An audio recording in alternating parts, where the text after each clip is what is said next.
You can suppress trauma all you want, but it's gonna come back to bite you. Posted a video last week about how lion's mane's mushroom can bring back your memories if you take it for long enough. And I was talking about childhood memories in particular because that's just what I have struggled with. And people were irate, right? They're like, I don't want to remember my childhood memories and all that trauma, all that pain, all that suffering. Don't make me relive that. I don't want my memory back. Well, I think that's kind of short-sighted. I mean, for one, these people don't want to improve their memory, cognition, and focus, and just improve overall brain health so they can reduce the risk of any sort of neurodegenerative disease down the road, like Alzheimer's or dementia. And two, they are admitting to me that they have trauma that they have not dealt with, they have suppressed, and it is eating away at them, that the fact that just the idea of taking a supplement that can improve your memory rubs them the wrong way that easily.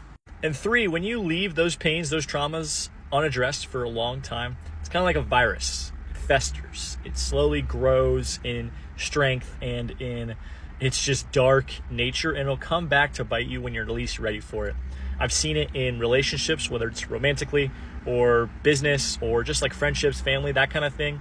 I've seen it bubble up when people are stressed with their jobs and just stuff they got going on in life, and then they turn to substances to cope with the current stress and the past traumas. So alcoholism, drugs, opioids, porn, you name it, those are coping mechanisms, and oftentimes it's a result of past trauma. And it can also lead to violence. It can also lead to crime and doing things that you just wouldn't normally do if it weren't for the trauma that you had. So it's just a pattern across society and across our culture that you'll notice, you'll pick it up once you just kind of start paying attention a little bit more. And here's the last thing I'll say about childhood trauma. I don't think anybody should purposely relive it over and over and over again. Even if it's a good or bad memory, you shouldn't be living in the past all the time. I think it's better to be present.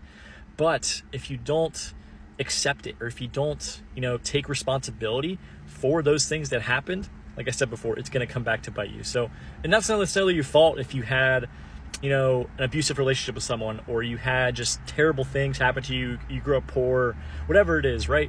It's not your fault that those things happened, but and unfortunately it is your responsibility. And if you address it and you come to grips with it and you do the work the right way, if anything, it'll make you stronger in the end. So don't suppress those long term. Just don't not take a supplement because you're scared of remembering those things. You got to accept it. You got to move on. You got to grow from it.